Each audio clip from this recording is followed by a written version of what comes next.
Shalom untuk anak-anak ibu sekalian. Hari ini kita akan lanjutkan pembelajaran kita di semester genap, yaitu di pelajaran ke-8, berubah dan menjadi baru. Mungkin kalian masih berpikir kenapa dikatakan berubah dan menjadi baru. Berubah seperti apa begitu ya. Nah, di sini ibu akan bahas sedikit untuk memperjelas dari materi kita ini. Nanti akan ada pengantar, bisa kalian lihat itu di halaman 32. Nanti kalian coba membacanya. Nanti kemudian ada soal, coba nanti kalian kerjakan ya. Nanti akan ibu fotokan ceritanya sama soalnya bagi yang belum mempunyai buku. Nah, untuk membahas berubah dan menjadi baru ini, tentu itu kita harus tarik di dalam diri kita.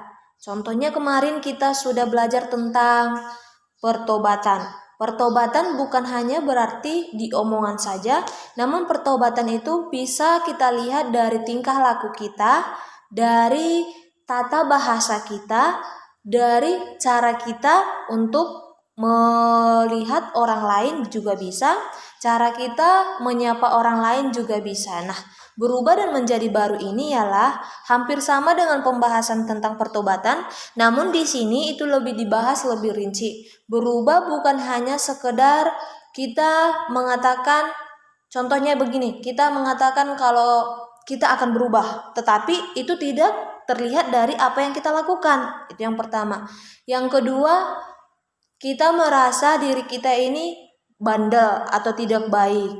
Tapi ketika kita ingin berubahnya, keesokan harinya kita melakukan kesalahan yang sama. Contohnya, hari ini kita mencuri.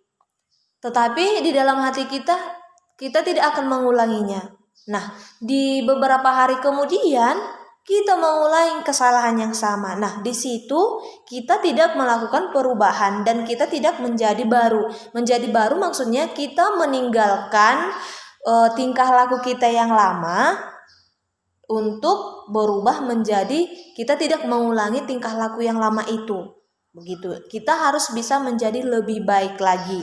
Nah, di sini nanti juga kita akan membahas tentang contoh sikap perubahan apa yang dilakukan salah satu tokoh Alkitab, yaitu si Paulus, yang berubah nama dia menjadi dari Saulus menjadi si Paulus. Nah, di sini kita harus bisa menghayati bagaimana sebenarnya perubahan itu dalam diri kita. Terkadang kita merasa diri kita ini sudah lebih baik dari orang lain. Ternyata tidak. Sering kita mengatakan kita ini lebih baik dari orang lain. Ternyata tidak, begitu ya nak? Nah, perubahan itu bisa kita lihat di dalam diri kita sehari-hari apa yang harus kita lakukan. Nah, jangan selalu merasa diri kita paling benar dan tidak akan pernah membuat orang berubah, begitu ya. Itu sama saja dengan orang sakit tidak akan pernah mau pergi berobat ke dokter atau ke rumah sakit selama ia merasa ia tidak sakit. Nah, tidak ada orang yang mau bertobat jika merasa tidak sakit. Padahal itu berbahaya. Kita perlu memeriksa diri kita secara rutin untuk memastikan apakah tubuh kita sehat atau tidak. Seperti itu contohnya. Kita tahu kita harus pergi ke rumah sakit untuk berobat. Diri kita ini kurang sehat. Namun kita masih percaya diri bahwa kita ini sehat. Nah, demikian dengan perubahan diri kita, berubah dan menjadi baru. Kita merasa diri kita ini benar, kita merasa diri kita ini yang paling sempurna, tetapi sebenarnya kita adalah orang yang paling buruk, begitu. Kita tidak datang kepada Tuhan untuk meminta ampun, meminta maaf, dan kita tidak mau merubah apa yang ada dalam diri kita. Kesalahan yang kita lakukan, kita masih mengulanginya. Untuk anak-anak ibu, sedikit penjelasan ini. Mungkin bisa kalian nanti dengarkan video ibu ini. Kalau ada yang kurang jelas bisa langsung ditanyakan ke WA pribadi ibu.